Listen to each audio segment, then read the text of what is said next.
الرحمن الرحيم يا أيها الذين آمنوا لا تلهكم أموالكم ولا أولادكم عن ذكر الله ومن يفعل ذلك فأولئك هم الخاسرون الآية সম্মানিত হাজিরিন আমরা আজকে এই দোয়া অনুষ্ঠান আল্লাহর ঘরে উপস্থিত হতে পেরে সকলেই আমরা আনন্দিত নাকি? কিন্তু আপনারা আল্লাহর ঘরে উপস্থিত হয়েছেন এজন্য আপনাদের চেহারা বলার ভঙ্গিমা দেখে মনে হচ্ছে আপনারা এতটা আনন্দিত হতে পারেন যতটা আনন্দিত হতেন ডক্টর ইউনূসের সামনে উপস্থিত হলে। কথা বলেন ঠিক কিনা?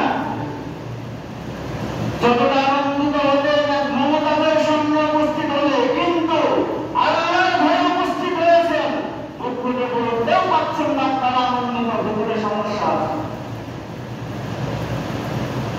কেন আসামি কখনো জজের সামনে উপস্থিত হয়ে বলেন আমি আনন্দিত? কথা বলেন ঠিক কিনা? আসামি তখন আনন্দিত হয় যখন তার মামলাটা খারিজ করে দেয়, জজ বলে দেয় আজ থেকে এই মুহূর্তে থেকে এখান থেকে তোমার মামলা খারিজ করে দেওয়া হলো, তখন সে আনন্দিত। কথা বলেন ঠিক কিনা?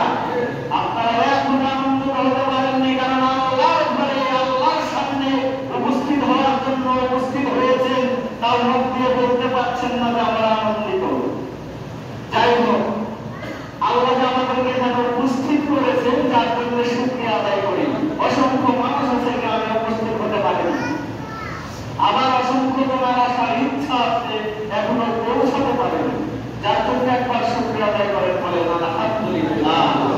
অসংখ্য বর্ষিত হোক বিশ্বনবী হযরত মুহাম্মদ সাল্লাল্লাহু আলাইহি ওয়াসাল্লাম। সম্মানিত হাজিরিন, আমরা উপস্থিত হয়েছি এখন এই উদ্দেশ্যে একটি মায়ের দোয়ার জন্য, মাগফিরাতের জন্য। মহান রব্বুল আলামিন ঘোষণা করেছেন পবিত্র সূরা আল মুনাফিকুন আয়াত নম্বর 9 থেকে শুরু। আল্লাহ বলেছেন ইয়া আইয়ুহাল্লাযীনা আমানু, হে ঈমানদারগণ, হে যারা ঈমান এনেছো, হে ঈমানের দাবিদার, লা তুলহিকুম, তোমাদের যেন ধ্বংস না করে দেয়, দূরে সরিয়ে না দেয়, পথ ভুলিয়ে না দেয়। লা তুলহিকুম আমওয়ালুকুম, কোন জিনিস? তোমাদের ধন সম্পদ আর সন্তান সম্পত্তি। আন যিকরিল্লাহ, আল্লাহর স্মরণ থেকে। আল্লাহ স্পষ্টভাবে বলছেন হে ঈমানদারেরা, হে যারা ঈমান এনেছো, হে ঈমানের দাবিদার, তোমাদেরকে যেন পথ ভুলিয়ে না দেয়, দূরে সরিয়ে না দেয় আল্লাহর স্মরণ থেকে। কোন জিনিস? দুইটা জিনিসের নাম করছেন, অর্থাৎ এর থেকে বোঝা যায় যে মহান রব্বুল আলামিন ঘোষণা দিয়েছেন পৃথিবীর বুকে আল্লাহর কাছ থেকে, ভালো ভালো কাজ থেকে, সমাজের মধ্যে ভালো ভালো কাজ থেকে, পিতামাতার খেদমত থেকে যে জিনিস দুইটা মানুষকে পথ ভুলিয়ে দেয়, দূরে সরিয়ে দেয়, করতে দেয় না, সেই জিনিস দুইটার নাম হচ্ছে ধন সম্পদ আর সন্তান সন্ততি।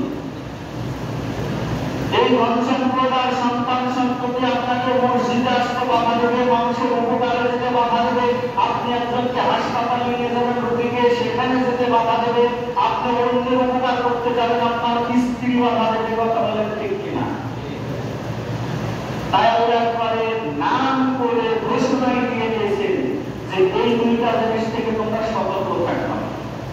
তার মানে এই দুইটা জিনিসের সাথে মিশা যাবে না, আল্লাহ এটা বলেন। মিশার কিছু পন্থা আছে।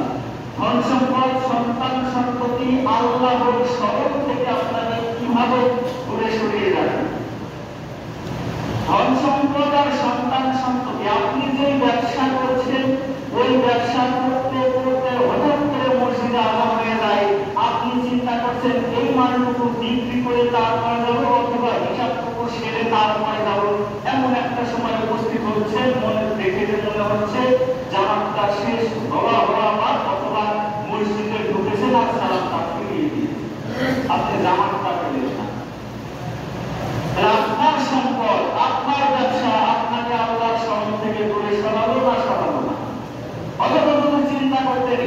আমি পরে করবো, আগে জামাটা সেরে আসি।